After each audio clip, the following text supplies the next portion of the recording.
Hello and welcome to another Ascend teaching. My name is Oluwakemi Odujirin and I'm the creator of Proactive Social Workers and the Ascend Leadership Framework. Today I'll be talking on the leadership test before employment. And in part 1 of this topic, I'll be talking about why ethical recruitment is a leadership responsibility. How an organization recruits people often tells you about how it leads people. Today's discussion is not about whether someone gets the job or not. Neither is it about an interview, one organizational candidate. It is about something much bigger, and it is about leadership ethics. Every recruitment process is one of the first opportunities an organization has to demonstrate its values. Before a new employee experiences supervision, management, or organizational culture, they experience recruitment. That first experience therefore sends a powerful message. It tells people how seriously the organization prepares, whether fairness genuinely matters, whether respect is practiced or merely written into policies. It tells the individual whether leadership values consistency or convenience, because leadership begins long before a contract is signed. Recruitment is more than filling vacancies. Many organizations view recruitment as an administrative task. However, research tells us otherwise. Professor Edgar Schein, one of the world's leading organizational culture researchers, argued that leaders create and reinforce culture through the decisions they make and the behaviors they repeatedly demonstrate. Recruitment is one of those behaviors. Every interview communicates organizational culture. Candidates are not simply assessing whether they want the role. They are also assessing if this is a place they can trust, if they will be treated fairly, if the organization practices the values it promotes. The culture therefore begins way before employment. Leadership in this case is demonstrated through process. One of the most influential researchers in organizational justice is Professor Jason Colquitt. His work identifies 4 important dimensions of fairness. The first is procedural justice, if the process is fair and consistent. Second, it talks about distributive justice, if the outcome is a fair one. Interpersonal justice, if the person is treated respectfully. Informational justice, if the decision was explained honestly and transparently. These 4 dimensions are incredibly important. Many organizations focus almost entirely on the outcome. However, leadership should always focus on the process. Because people often judge organizations not simply by whether they succeeded, but by whether they felt respected throughout the experience. Research consistently shows that people are more willing to accept disappointing outcomes when they believe the process itself was fair. That is one of leadership's greatest lessons. There is an importance to procedural justice. Professor Tom Tyler, whose work has transformed our understanding of procedural justice, found that people are much more likely to view decisions as legitimate when they believe they were treated respectfully, the decision maker acted impartially, that there was consistency and the opportunity to be heard, and that the process itself could be trusted.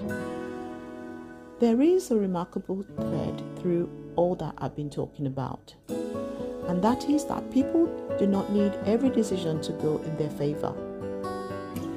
They just need confidence that the decision was reached fairly.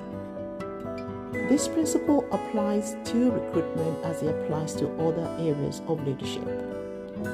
When someone is appointed, whether someone is appointed or not, ethical leadership requires confidence that every candidate experienced a process built on consistency, preparation, and professionalism. Preparation reflects respect. And we can all imagine attending an interview where the panel appears unfamiliar with our application, where the questions seem improvised and the assessment criteria are unclear, where there's little structure. This will send a message. Research on selection psychology, particularly the work of Frank Schmidt and John Hunter, demonstrates that structured interviews are significantly more reliable and valid than unstructured interviews.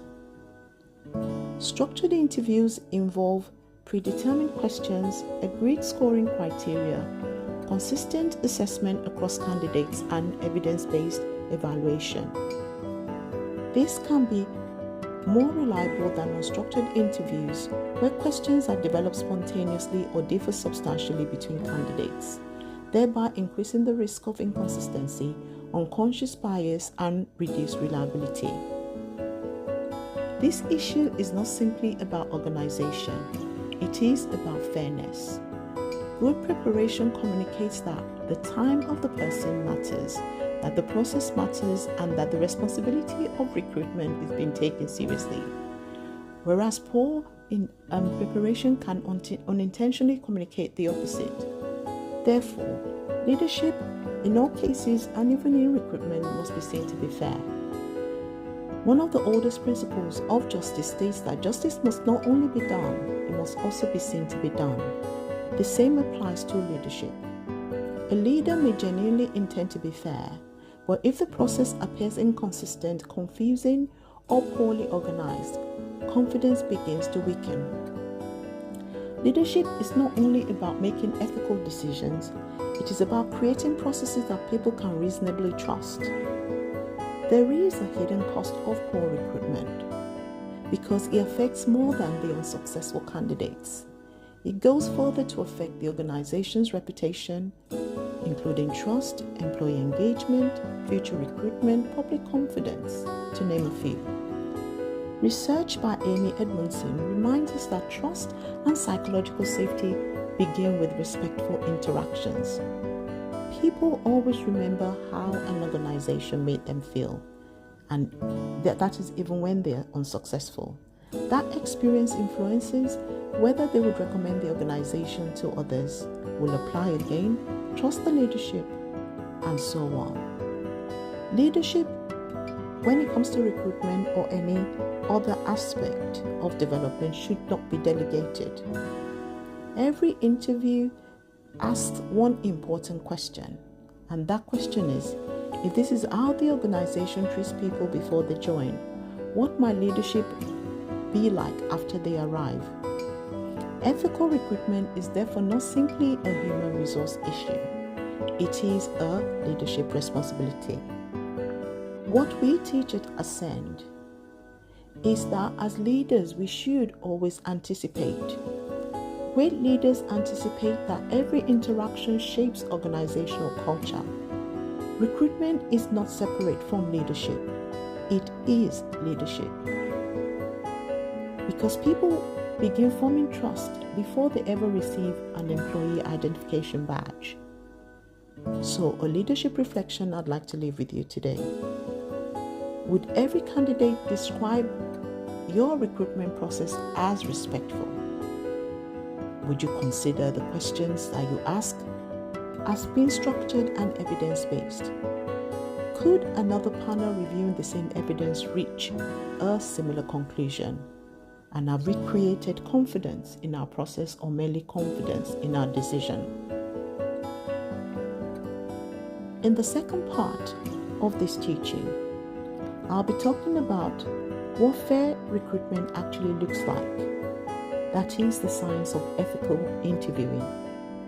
We would explore the research on structured interviews, unconscious bias, interview panels, scoring systems, transparency, and why ethical recruitment is one of the strongest predictors of leadership credibility. Thank you.